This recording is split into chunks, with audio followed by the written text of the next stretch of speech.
Hay casos que se vuelven famosos por el misterio, otros por la violencia y otros porque tienen un detalle tan raro que parece que alguien lo inventó. Hinterkaifeck tiene las tres cosas. Es una historia real, ocurrió en Alemania en 1922, en una granja aislada donde vivía una familia con demasiados secretos y demasiadas cosas sin explicar. Durante semanas, antes de que los mataran, empezaron a pasar cosas raras dentro de la casa. Había ruidos en el ático, objetos que aparecían donde no debían. Alguien se había robado la llave de la casa, encontraron huellas en la nieve y la sensación siempre de que alguien estaba entrando sin que nadie pudiera verlo. Y lo más enfermo es que cuando por fin encontraron los cuerpos, la pregunta ya no era solamente quién los mató.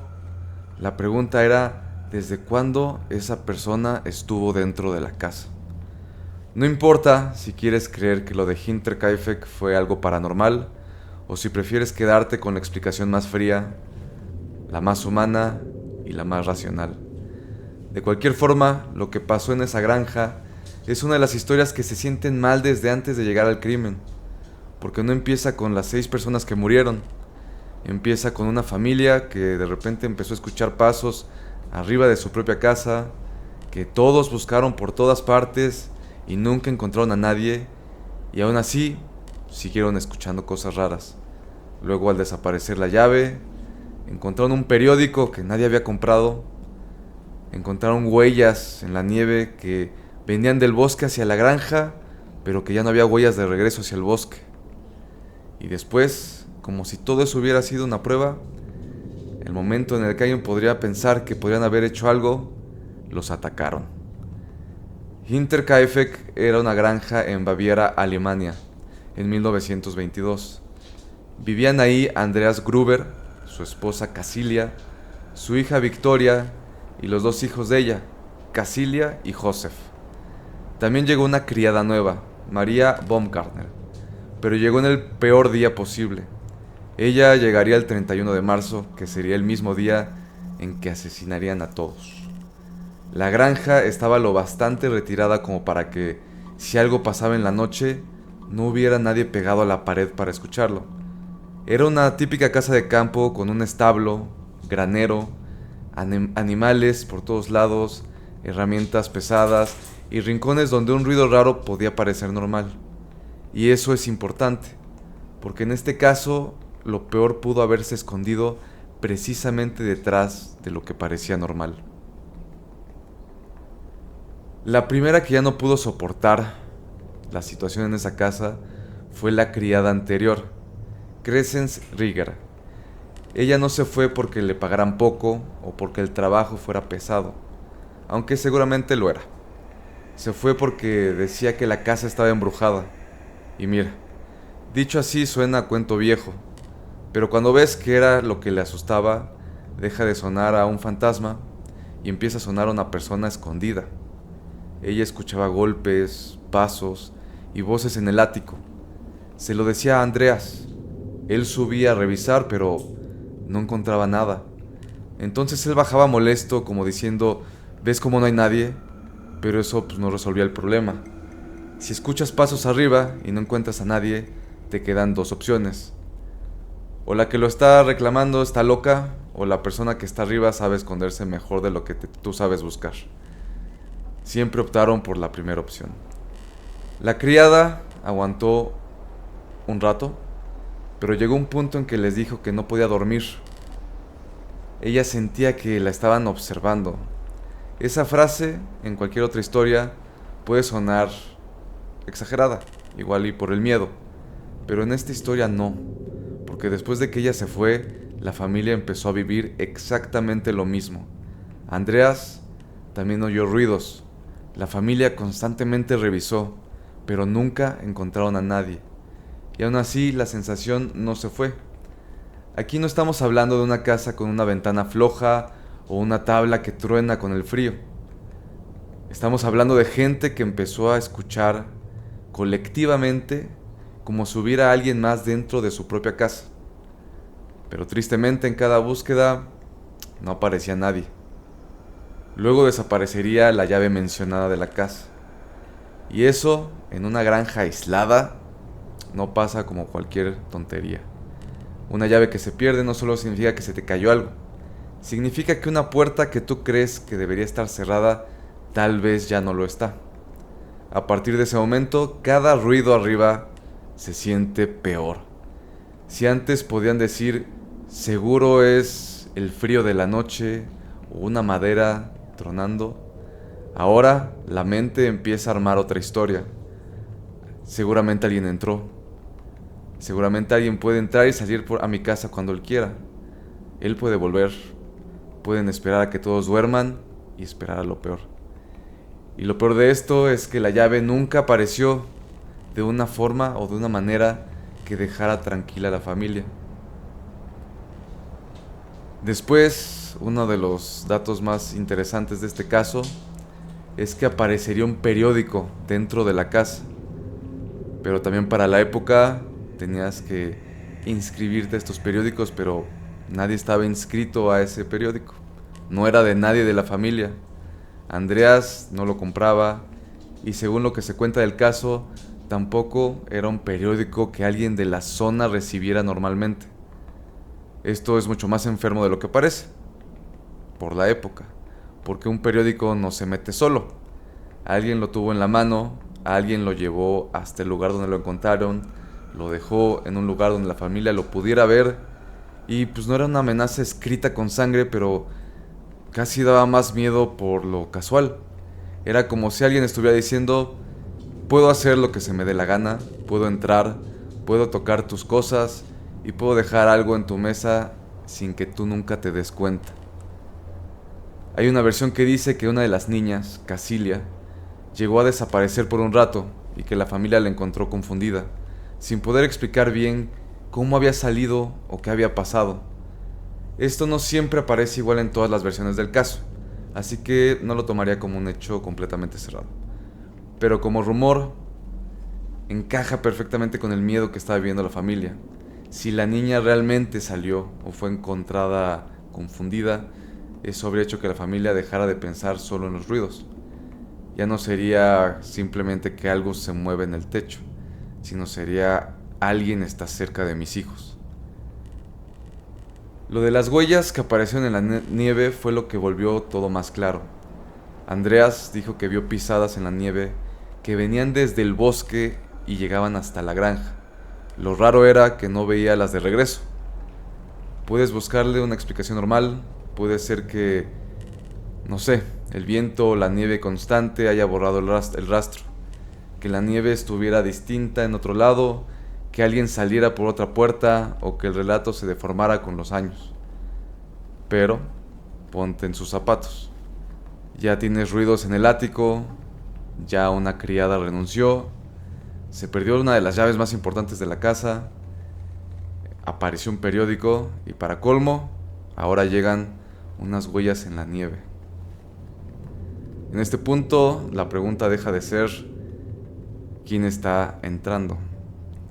La pregunta ahora era ¿quién se metió y si sigue ahí? Andreas revisó, buscó en la casa, en el granero, en el ático, en los alrededores, pero nuevamente nunca encontró a nadie. Y eso otra vez dejó a la familia sin calma. Si alguien hubiera estado parado en medio del cuarto, lo atrapas o se escapa o hay una pelea, puede terminar en violencia. Pero cuando buscas y simplemente no encuentras nada, el miedo se vuelve mucho más jodido porque ya no sabes si estás persiguiendo a una persona, a un fantasma o algo que solo se mueve cuando tú no estás. Andreas le contó a un vecino, Lorenz Schlittenbauer, que estaba pasando cosas raras. Según algunas versiones, Lorenz hasta le ofreció un arma para protegerse. Andreas no la tomó. Pensó, por su propio bien, y como hacemos usualmente las personas, que igual y solo estaba exagerando. Porque si solamente estábamos exagerando, era mucho mejor pensar eso que la realidad. Esa decisión pesa mucho más cuando sabes lo que viene. El viernes 31 de marzo llegó María Baumgartner, la nueva criada. Su hermana la acompañó. Se quedó un rato y luego se fue. María entró a una casa donde ya faltaba esa llave, donde ya todos estaban paranoicos por los pasos y donde pues alguien había intentado entrar a las zonas de la granja. Pero María probablemente no sabía nada de esto. Para ella era un trabajo nuevo. Tal vez llegó cansada, dejó sus cosas, trató de ubicarse en la cocina y en su cuarto. No alcanzó ni a instalarse bien y esa misma noche terminó tirada en su propia sangre. No se sabe exactamente cómo empezó la matanza. La versión más aceptada dice que el asesino logró atraer a 4 personas al granero: a Victoria, a su madre, Casilia, a Andreas y la niña Casilia Jr.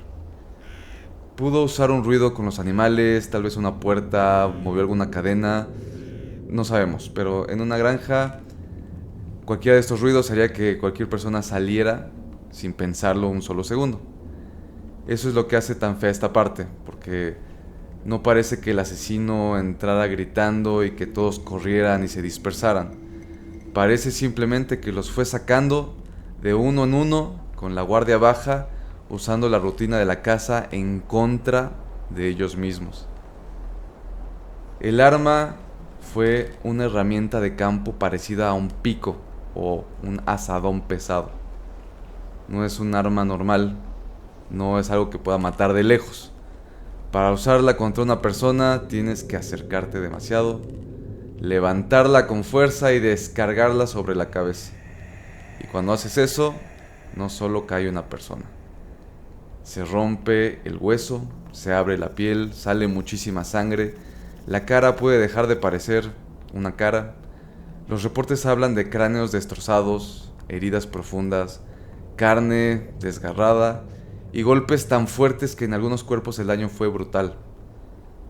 No fue una pelea rápida, además. Estamos hablando de alguien que usó una herramienta de granja como si estuviera partiendo madera, pero contra cabezas humanas. Victoria recibió golpes terribles. En los reportes se habla de varias heridas en la cabeza y de un lado del rostro completamente destruido. Eso ya te dice mucho del tipo de violencia.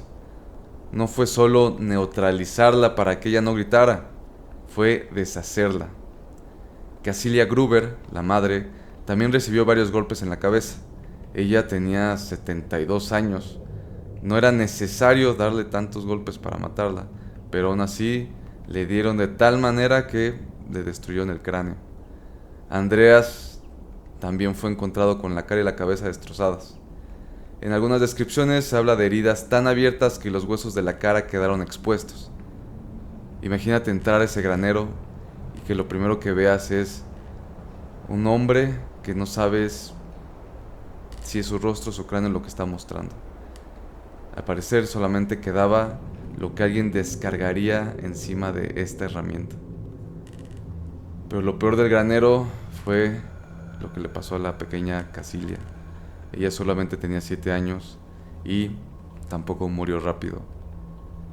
Esto está dentro de los datos más duros del caso. La encontraron con mechones de su propio pelo en las manos, y la explicación más aceptada es que estuvo viva durante horas después del ataque. No hace falta inventar diálogos ni gritos. El cuerpo lo dijo solo.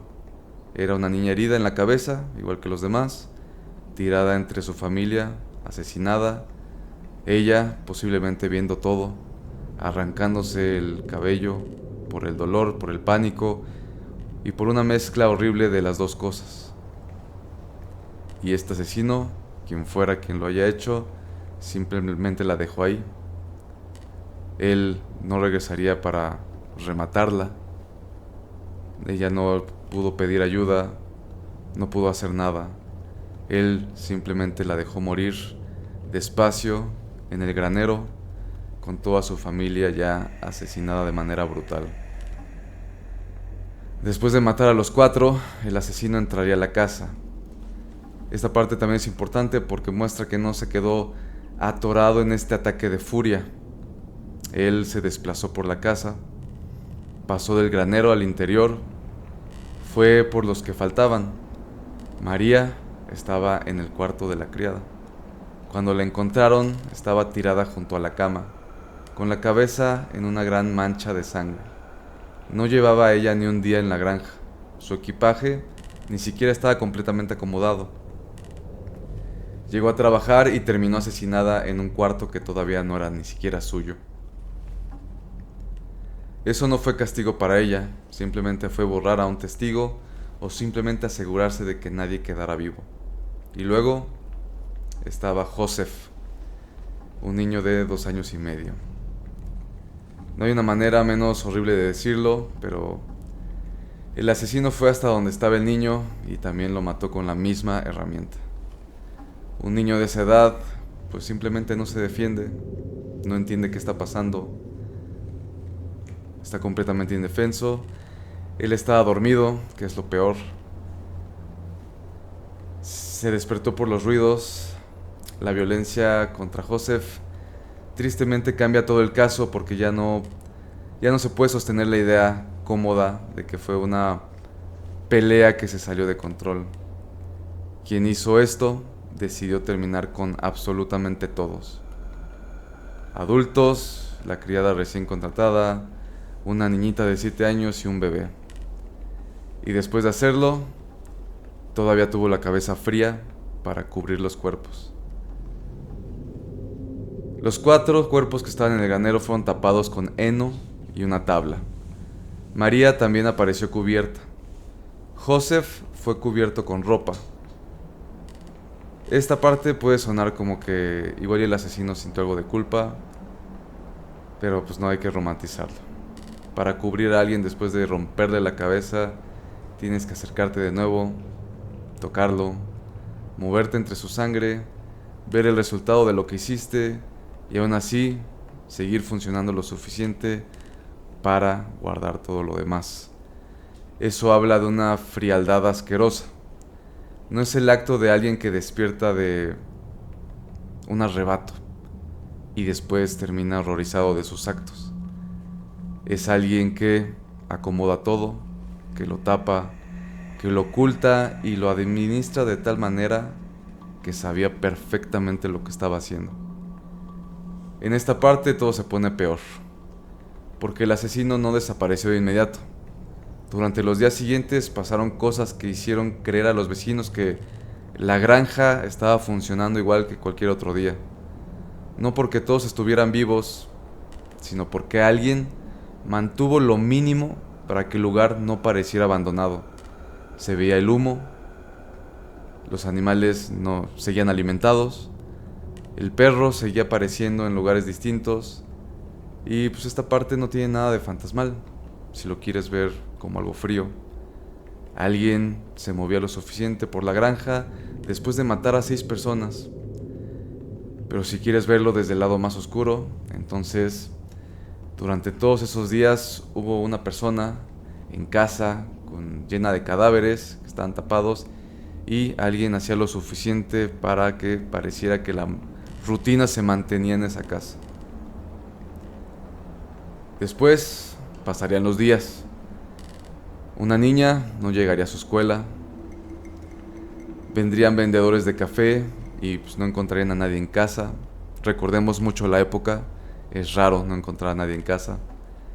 Más tarde, un carpintero llamado Michael Bloch pasó cerca y dijo haber visto fuego. Según esa versión, alguien lo alumbró con una linterna y luego se retiró sin decir nada. No se puede saber con certeza qué fue lo que vio, pero la posibilidad es horrible. Al día siguiente de la matanza, pudo haber alguien despierto en la granja, lo bastante tranquilo como para manejar una linterna y simplemente no pedir ayuda. Si es que era el asesino, entonces él no estaba huyendo. Estaba cuidando que su teatro siguiera un poco más de tiempo. Después, el domingo, la familia no llegaría a la iglesia. En un lugar así, esto llamaba muchísimo la atención. El lunes, el cartero dejó el periódico en la ventana de la cocina y notó cosas muy extrañas, pero no entró. El martes llegaría Albert Hofner, un mecánico que iba a reparar el motor. Tocó, esperó, escuchó al perro, a los animales, pero nadie salió. Entonces hizo lo que mucha gente haría. Pensó que la familia andaba ocupada o fuera de vista y solo se puso a trabajar.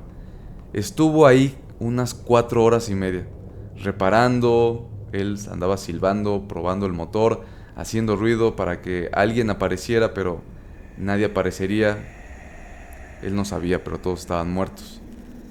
Lo más enfermo de esta parte de lo del mecánico es que al terminar notó algo que no cuadraba. El perro, que antes había escuchado dentro cerca de la casa, ahora estaba amarrado afuera. La puerta del granero también estaba abierta. Esto no prueba al 100% que el asesino estuviera ahí mientras Hofner trabajaba, pero abre la posibilidad. Y nada más con imaginarlo basta para que el caso se vuelva peor. Un mecánico haciendo ruido durante horas, creyendo que estaba completamente solo, mientras en la granja hay 6 cadáveres y quizá alguien escondido que lo escucha desde algún rincón. Hofner se fue y avisó que no había encontrado a nadie. Eso llegaría a Lorenz Schlittenbauer, el vecino que tenía historia con Victoria y con el tema de Joseph. Lorenz mandó primero a 2 muchachos a revisar. Ellos no encontrarían nada claro. Después iría él con otros 2 vecinos, Mikkel Paul y Jacob Siegel. Entraron al granero y al principio no vieron todo de golpe. Había heno y una tabla cubriendo lo que estaba en el suelo. Cuando movieron eso, encontraron a Andreas, Casilia, Gruber, Victoria y la niña. Ahí estaban los 4 cuerpos juntos, como habíamos mencionado antes, todos golpeados en la cabeza, ya con la sangre seca, heno pegado a sus cuerpos y el olor de varios días de descomposición. Lorenz movió algunos cuerpos antes de que llegara la policía. Él dijo que buscaba a Joseph, pensando que ojalá y el niño siguiera vivo. Era válido en ese momento. También puede ser que eso le haya servido para tocar cosas y cambiar el lugar antes de que alguien con autoridad lo revisara. No lo sabemos. Pero en un caso donde cada detalle importa, que un vecino con vínculos personales entre a mover cuerpos antes de que la policía llegue, huele muy mal. Y se pone más raro cuando se cuenta que él después entró a la casa con una llave. Podría haber sido la llave perdida que la familia venía buscando desde el principio, desde antes de que pasara todo esto. Entonces, ver a Lorenz abriendo o entrando de esa manera levantó muchas sospechas. Dentro de la casa encontraron a María y tristemente a Joseph. Ahí ya no había forma de inventar una explicación tranquila. No era una familia que se había ido de viaje, no era un accidente, no era un simple robo. Era una matanza completa. Cuando llegó la policía, el lugar ya estaba maltratado por los vecinos y los chismosos. Mucha gente entró, muchas cosas se movieron, se contaminó toda la escena. Para cuando los investigadores quisieron entender qué había pasado, el lugar ya había sido pisoteado por personas que llegaron con miedo, morbo y torpeza. Las autopsias se hicieron en la misma granja. Eso es otro detalle medio asqueroso. No se llevaron los cuerpos a una sala limpia como uno imagina ahora, sino que simplemente los abrieron ahí, en el lugar donde los mataron, sobre una mesa improvisada. Revisaron los cráneos rotos, las heridas, los golpes, la sangre seca y el tejido dañado. Y como necesitaban estudiar mejor las lesiones, separaron las cabezas de los cuerpos y las mandaron a Múnich. Piensa en lo asqueroso y grotesco de esto. Primero asesinan a la familia a golpes. Luego los encuentran bajo este heno. Los vecinos llegan, mueven todo, arruinan la escena del crimen para que luego llegaran los policías, abrieran la granja y después ni siquiera los fueran a enterrar completos, sino que además, después de desprenderles las mismas cabezas se perdieron años más tarde durante la Segunda Guerra Mundial. Al principio la policía pensó en robo, pero el dinero y objetos de valor seguían ahí. Esto arruina la explicación más fácil. Si alguien entró a robar, ¿por qué dejar efectivo? ¿Por qué quedarse? ¿Por qué alimentar a los animales? ¿Por qué cubrir los cuerpos? ¿Por qué matar al niño? bueno, a los niños, entonces empezaron las teorías. Una decía que pudo ser un vagabundo o alguien desconocido que se escondió en el ático.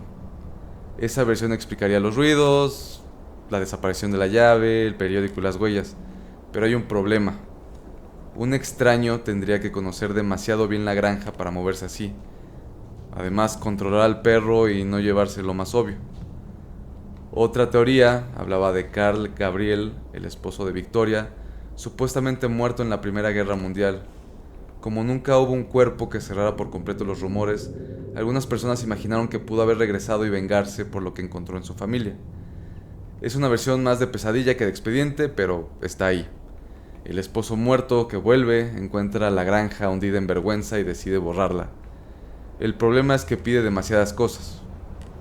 Que él sobreviviera a esa guerra, que regresara muchísimos años después, que nadie lo identificara y que matara también a una criada nueva y a 2 niños, para luego desaparecer sin dejar una sola prueba. También se habló de antiguos trabajadores, hombres de la zona, gente que conocía la granja y que pudo haber estado rondando antes. Esa línea tiene sentido porque el crimen se siente planeado desde la rutina. El asesino supo cómo atraerlos al granero, supo moverse hacia la casa, supo dónde encontrar o usar las herramientas, supo perfectamente qué hacer con los cuerpos y además supo cómo mantener la granja funcionando un poco más. Un desconocido puede tener suerte una vez, pero estaría rarísimo que por tanto tiempo la mantuviera. Y el sospechoso que más se repite, que es Lorenz Schlittenbauer. Hay que decirlo claro, nunca fue condenado. No podemos decir que él fue, como si estuviera probado, pero sí podemos decir que su nombre queda pegado al caso por varias razones. Él había sido amante de Victoria, estaba metido en el problema de la paternidad de Joseph, vivía muy cerca, conocía perfectamente la zona, fue de los primeros en entrar y descubrir los cuerpos, además de que los movió, entró a la casa antes de que llegara la policía, y su explicación de que buscaba a Joseph sonó rara para muchos, porque él había rechazado públicamente ser el padre del niño. Pero en ese momento parecía hablar de él como si todavía le importara de una forma muy personal.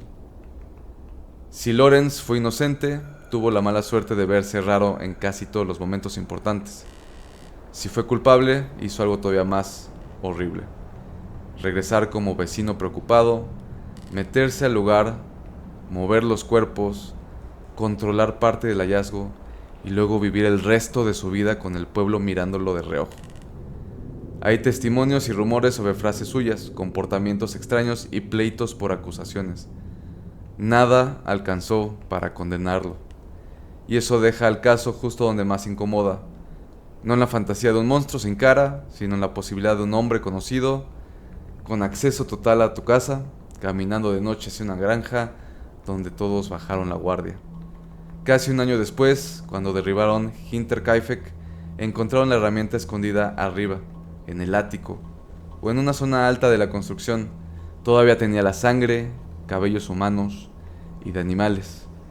Ese hallazgo es de los detalles más fuertes porque cierra el círculo con lo que la criada decía desde el principio, que ella escuchaba los pasos arriba. Andreas subía y no encontraba a nadie. Meses después, el arma aparece escondida arriba.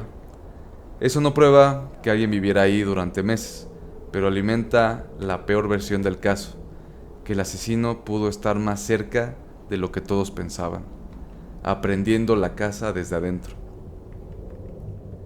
Y aquí es donde se permite una parte más oscura, sin venderla como hecho. Hay una versión casi imposible de quitarse de la cabeza, que durante semanas, tal vez meses, alguien entraba a Hinterkaifeck cuando quería.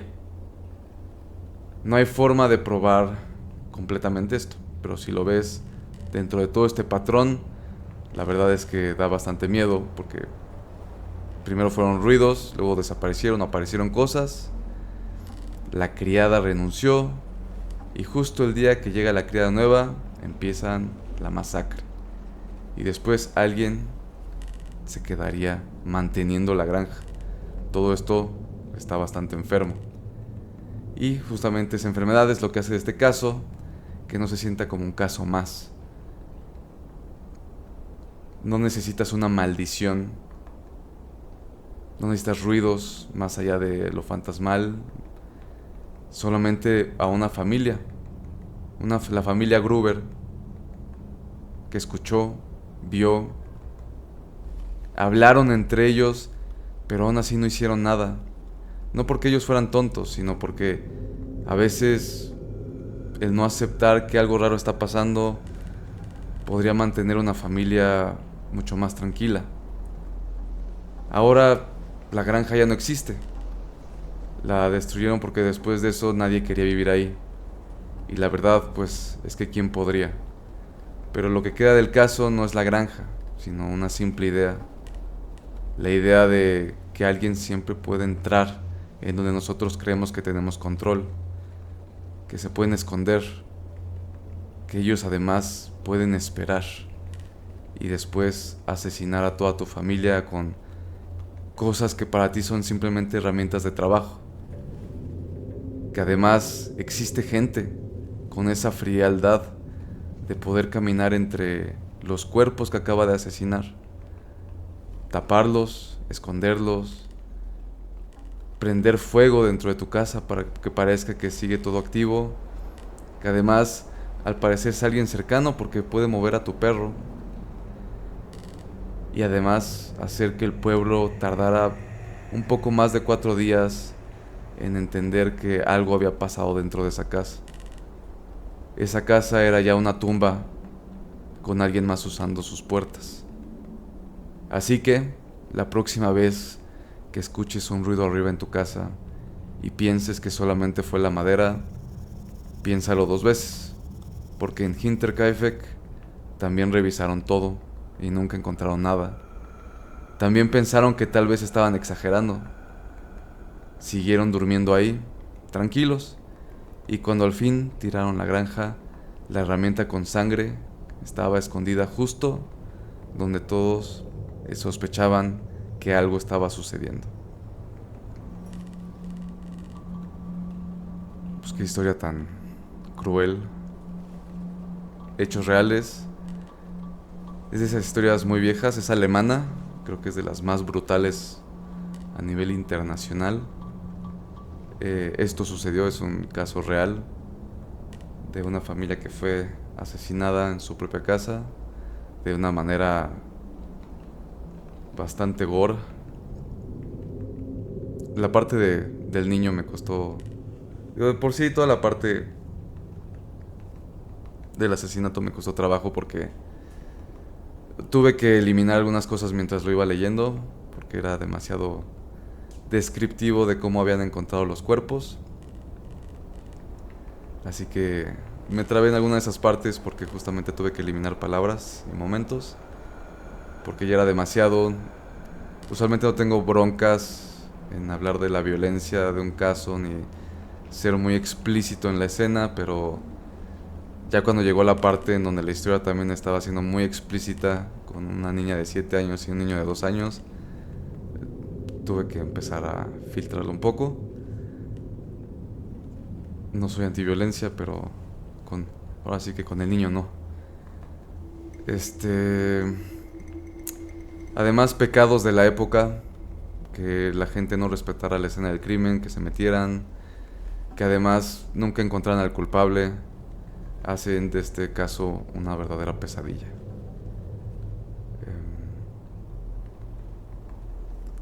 Me quedo un poco sorprendido, anonadado. Espero que les haya gustado la historia, que no los haya incomodado tanto. No esperaba que fuera tan cruel con los niños, pero tristemente así fue. Se hicieron muchísimas leyendas. Mucha gente cree que también es un caso paranormal y que alguna entidad, o sea, es de esas... Es la típica casa que todo el mundo cree que fue aterrorizada por alguna presencia que asesinó a los 6 miembros, bueno, a los 5 miembros de la familia más la que hacía el servicio de limpieza. Pero está más que claro que fue un asesino. Yo sí creo que fue el amante de